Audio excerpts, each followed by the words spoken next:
Hi. Hey, Andy, how are you doing? I'm good. How are you? Very well. Thanks so much for your time. Thank you for having me. Absolutely. First of all, before we start, can I offer you some popcorn, some 3D glass to make this even more exciting? I would love all of the above. If you could just teleport it over, that would be fabulous. Absolutely, will do. Just give me 2 minutes. Perfect. Done. So, Andy, I would love to start with a question that actually David asks his mom very early on in the movie, which is, what would you do with 8 arms other than call yourself the Spider Lady? Other than call myself the Spider Lady, I just think you'd be way more efficient if we had 8 arms. Just daily tasks. You could do so many things. You would never need a Oh, purse. I hate purses, so I could just hold everything. It would be great. absolutely. I would love that because, but I also would need like 2 or 3 hats, in order Yeah. to write more stuff about movies. Exactly. We need the balance. Absolutely. So I have to tell you that your character Laura quickly turned into the mother of the year for me after I saw that she actually allows her son to play Resident Evil. I was like, because when I was a kid, it was so hard to convince my parents to allow me to play that game. They were always like, no, no, no, no, no, no. And I was wondering if that is something you can relate to. If you were actually allowed to get in touch with any form of horror very early on in your life, or if it also, if some convincing was needed as well. I have always been a very scaredy cat. I've always been a scaredy cat. All right. Especially as a kid. Especially as a kid. I could not go anywhere near anything scary ever. I remember, I think it must have been like 5 or 6, and we were flipping through channels and Silence of the Lambs was on. Ooh. And yes, and it was the scene, it was right at the end. So in the basement where Clarice is down there. It was just, I still am traumatized by that. And after that, I was like, nope, cannot do this. So I really stayed very far away from anything horror until I was probably in like 7th grade. I started seeing scary movies. And by scary, I mean like the PG scary movies, like Messengers and like those like silly ones.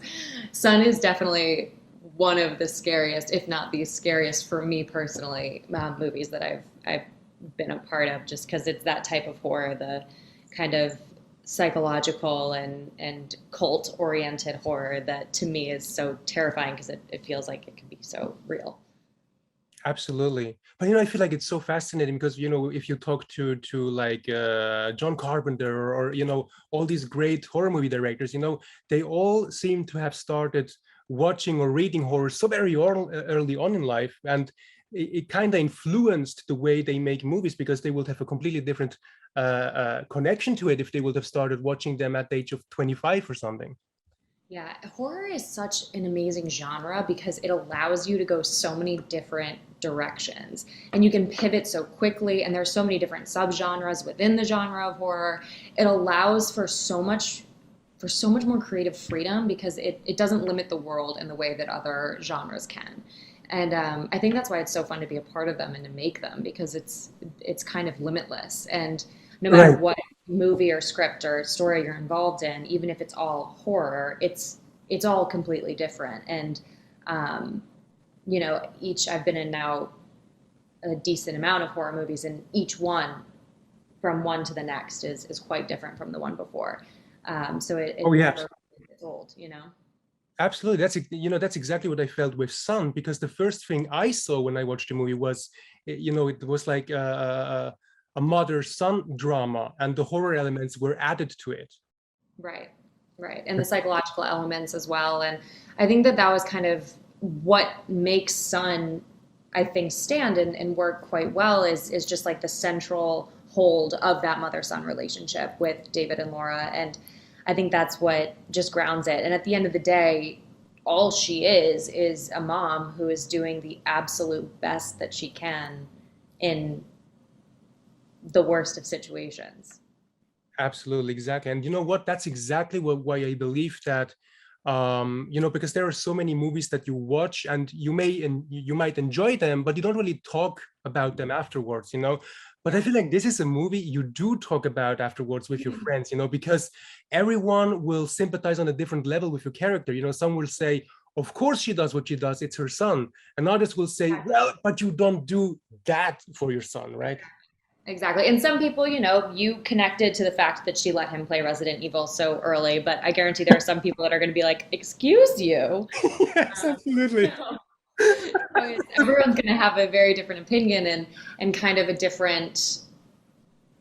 The one thing I do think that everyone will connect with, though, is the fact that if you look at what she does, although, yes, they're very questionable actions on a moral level, but at the end of the day, are they? Because everything she does is really just to keep her son alive, and that's it. Exactly.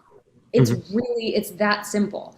And I think that any parent, even if you disagree with her parenting styles and if she lets her kid play Resident Evil that early, it doesn't really matter because you would probably do something pretty similar if it was your kid and you were in that situation. Absolutely, because she's hoping for is a better future. She agrees to do what she does because she hopes that everything will go back to normal one day. Exactly. Exactly. And speaking of that, I was wondering, um, of course, it doesn't compare to what the characters go through in the film, but I was wondering, did you ever actually had to make, a hard but necessary decision in order to, grab the future you live today? Like if you had to make, for example, some people have to make the hard decision to move away from home, and they know it's painful at first, but they know they have to do it because the future is somewhere else, something like that. Yeah. I mean, I think that early on, it's funny you give that example because I moved away from home when I was 17 and I moved to New York City and I'm from the Midwest in a town Oh, like outside of Chicago. And I graduated early from high school and then I ended up moving directly to New York City at 17 and starting to wow. pound the pavement here and try to make it as an actor and whatnot. And it definitely it definitely was absolutely terrifying. And the only person I had here, luckily, was my sister, who's a pretty big person to have here. But Mhm. even then, it was you're still are 17 alone in a big city and trying to kind of figure your way out through the world without like a real community, like a Right. university or something to be tied to. So I think that that was probably the biggest decision I made, where I just kind of had to keep my head down and blinders on to be like, this is the right move. You are here for a reason. And even though it can be really isolating and lonely and difficult and you have to grow up really quickly, it's the right thing to do. Defending decisions is also very important. And this is something that we get to see in the film as well, because as soon as she makes the decision to do what she has to do in order to keep her son alive, she, I have to be careful without spoiling it, but she has to ask herself, okay, or tell herself, if it's gonna that person that meets my son, I can live with that a little bit better. Um, and again, this doesn't compare to what the characters are going through, but do you remember, like, again, when it comes down to your career as an actress, um, do you remember, like a decision you had to defend, a decision that everyone was trying to talk you out, including yourself? No, no, actually, not in relation to my acting career. No, I think that everything I've done, whether it was an amazing experience or not. And there have been experiences that part of you is like, maybe I could take that back. But Mhm. even so, you don't, and you kind of can't because what you've gained, especially in those more difficult, more challenging situations, are life skills and also career building skills and things that I learned how to navigate a set in a different way. And those things are all extremely important to move forward in your career. So even those really difficult things or those things where you're like, oh, maybe this wasn't the best move, it did shape me as a person, me as an actress, and also it did give me the career that I have. And if that element was taken out, I don't know if I would have the career that I have. you know? Right. So Yeah. it is important to kind of keep all of that in retrospect, to the good and the bad and the ugly. It does happen for a reason. And I'm a pretty big firm believer in that. And you just kind of have to trust the path and keep your eyes on your own paper and trust your gut. Absolutely. 100% agree with you. Yeah. And your character also, she runs away from the past, from the cult that she was in. And there's also another character in the film that wasn't able to leave that part of his life mentally, while she was able to kind of find a way to lock a lot of these memories away. But we get to see what can happen to a person that isn't able to do that. You know, I feel like that we all kind of have moments like that, you know, and for example, we want to achieve something, and or for example, when it comes down to your career, uh, a lot of people don't know how challenging it can be to be an actor, because they don't know how many no's you hear. They don't see everything. They see, oh wow, she got the part in Halloween, but they don't know that it didn't happen just like this, I think that so. my favorite thing about Halloween when that news press broke was, I think it was like newcomer, overnight success, like these words that were kind of thrown around. And Yeah. little did anyone know I'd been in New York already for like 8 years, pounding the pavement every day, like not booking anything, booking a couple things here and there that were huge wins, like all of those things that you just said. It was very funny to me, where it was like all of a sudden I booked a job that was quite big and elevating, and it was boiled down to it happened instantly. Instantly, she's now in Halloween, and it was so not that way.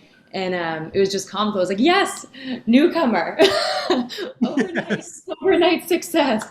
This whole 8 years of my life, they didn't happen. Just let's like have the world see that it's just this overnight thing, which I think is also like, of course, it's funny because you put so much of your life and so much of your work into those years leading up, and like I said, those years got you here. But it is convenient, especially for media and press, and you see this a lot of social media too, to kind of give this like glitzy kind of fake representation of what actually it was, and just be like, oh no, she was in New York, and then all of a sudden she's now starring alongside Jamie Lee Curtis and Judy Greer. It's like, no, that's not how it works. But it's a narrative that is quite common in what we do. Yeah, because it's crazy. They see like a 2 hour long movie, but they don't see the 8 years that happened before. That's just because they don't see it.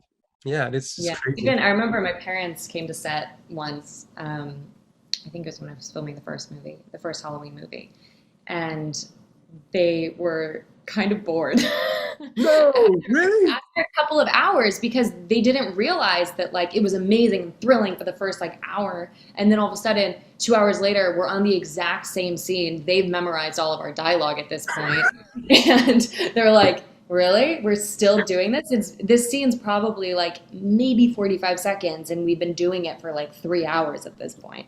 I think that that's also something that people don't see when they make movies, is it's really, there's so much stamina that goes into the movie making process. And I think that people kind of forget that to get sometimes, I think one of the best sequences in Halloween was the tracking shot that we did, that Michael Myers kind of goes through and murders a lot of people. And that shot is maybe a minute and a minute and a half. It's a Mhm. runner the whole way. It took so long to get Oh, that perfect. wow. So Mhm. much rehearsal, so much prep, so much walkthrough, so much camera run throughs. And then on the day, so many times actually physically doing it to make every single element perfect. And people see this killer sequence, and um, they don't see all of that. But that, as a filmmaker, is like why you're so proud of that sequence, is because all of these things had to come together and you worked really hard to get that. And that's the same for Sun. Some of these kills and some of these bigger scenes that, the big finale sequence and whatnot, like that was a lot of moving parts and a lot of talent coming together behind the camera, and also in front with kind of our main characters all coming together as a head. Exactly. No, that's so true, because I feel like that a lot of people have become very they don't have that much patience since they are able to watch, like, for example, TV shows that, you know, all episodes come out the same day, and they Yeah, binge watch, and then at the same evening they go like, when is season 2 coming? You know, they don't see exactly. how long it will take for that to, you know, from the script to everything, you know. Mhm. So It's unbelievable. The filmmakers, they'll have a script for years before it goes into production. Son, I know I signed on to do it, I want to say about a year and a half before we actually made it. you say, And wow, it's a that was long way. when I signed on to it. The script had already been written, which was years prior to that, and they were already trying to get it together. So when I came to it, even it was not like a brand new thing. And by the time we filmed it, and then by the time it came out, it was years later. So it's something that. It's incredible, like I said, stamina that you have to have in this industry on all fronts to get something made, and the Yes. velocity that you have to get things made and get things done and done well. It takes a lot of guts and a lot of strength and a lot of effort. But at the end of the day, it's worth it. Yeah. And to see that 20-minute or like 2 hour put together product, it's pretty magical. I mean, so much work goes into it. Oh, I believe you. And then my last question would be, I wanted to ask you that before, but I kind of lost track for whatever reason. You know, it was when I was talking about Jimmy not being able to forget. And I was wondering, even if it doesn't compare to what happens in the film, but how do you make sure that whenever you have, you know, like a bad day or, you know, 8 years of not getting a part, you know, how do you make sure you don't allow that to control your mindset? How do you make sure you know, go ahead every day? I feel like I'm innately a little bit more of a positive person, Hmm. and that has been kind of instilled in me from an early age. But I also think that more than that, I think discipline is really important. Yeah. And one of the things that helped me a lot, especially in my career, is understanding the industry just as much as you understand the craft. Hmm. And when you start to understand the industry, you start to see, oh, this is why I didn't get this part. This is how this is moving. This is why I'm Right. moving in this direction. This is the trajectory. This is kind of, and then all of those no's, although yes, they're heartbreaking, and some of them devastating, where I still think about some of these projects that you don't get. Oh, wow. Um, Yeah. but everyone does. I mean, even look at any major actor. I guarantee any movie star that you could think of has probably at least a handful that they could riddle off that they were up for that kind of was a heartbreaker, that like kind of like the one that got away. But I think discipline and just kind of understanding and trusting the process. I mean, you have an industry where you're not sure if your pursuit of it is a premonition that you know that you're going to be successful, or if you're just delusional and you think you know you're not. And it's like those are two very different things. And sometimes, yeah, I mean, on my worst days, I'm convinced that it's not happening, and it's never going to happen in the way that I really want it to. And you just have to also remember that that's like the mean voice inside of your head. Don't go Exactly. out in that neighborhood. It's not a good neighborhood to walk around in alone. That is so important. Yes, because I mean, there are so many people that when they hear a no for like 2 or 3 times, they maybe tell themselves, well, you know what, maybe it's not meant for me. Let's try something else. You know, they give up right away, and Yeah. they don't go like the 8 years that maybe are Yeah. needed in order to get there. Yeah. Yeah, you have to. It takes a lot of stamina, I think, is the key word for this whole interview. Andy, I want to thank you so much for your time. Seriously, and please check your mail. Maybe the popcorn is here now. I don't know. Thank you. The doorbell just rang. I can smell it in the hallway. Oh, wonderful. Happy to hear you arrived in time. Yes, thank you. Seriously, thank you Yeah, so much. All the best with Sun and with Halloween Kills, of course, and everything else you have up. And hopefully talk to you soon. definitely would love that. Thanks for having me. Thank you, Andy. Bye. Bye. Bye.